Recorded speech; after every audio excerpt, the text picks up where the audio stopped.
So today we're going to be talking about eggplants. Now everybody loves eggplant. It's something that people are starting to cook with more and more. It's real popular in different dishes, and they're actually not too difficult to grow. So let's look at some of these and I'll give you some production tips on how you can grow them in the garden. And as you can see, eggplants are a real attractive plant. They're an ornamental almost. They're dark green in color, kind of purplish flowers, really nice, but they also give you great fruit.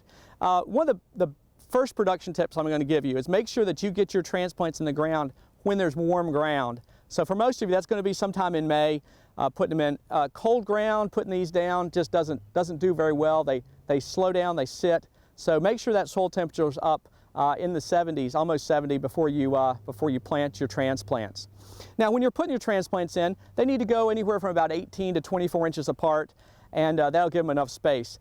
The eggplant, unlike tomatoes and peppers, really don't need any trellising. Occasionally you might find one with a heavy fruit load that you might put a stake beside, but otherwise you don't have to worry about stakes too much.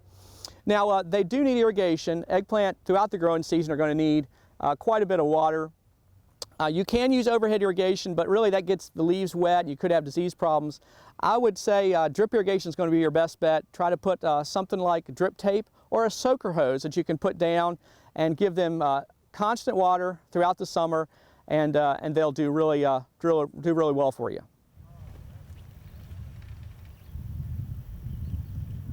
Well, fortunately for the home gardener, there are not a lot of disease problems that affect eggplant. That's a good thing.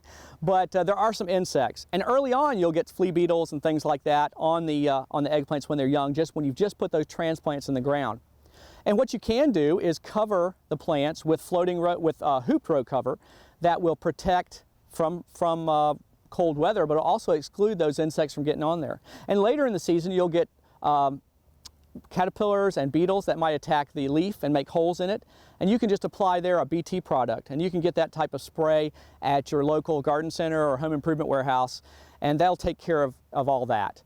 Now you're growing this, you've got beautiful fruit on here, you want to harvest it. They are a little prickly around where you harvest, so one of the best things to do is take a knife or some scissors and cut the fruit off. And you can do that and leave a little bit of the stem on there. What you're also leaving is that cap or calyx on the fruit. If you leave that on there, it does another thing. It'll keep the fruit from drying out too early. So that's a good tip right there.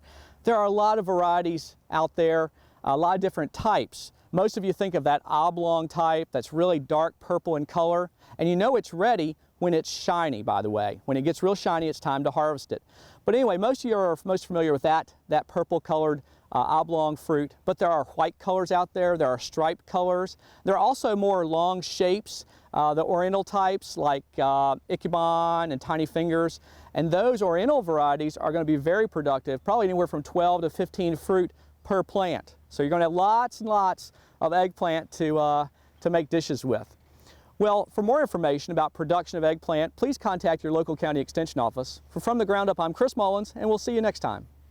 From the Ground Up is presented with the generous advice and assistance of Virginia Cooperative Extension. Visit their website at ext.vt.edu.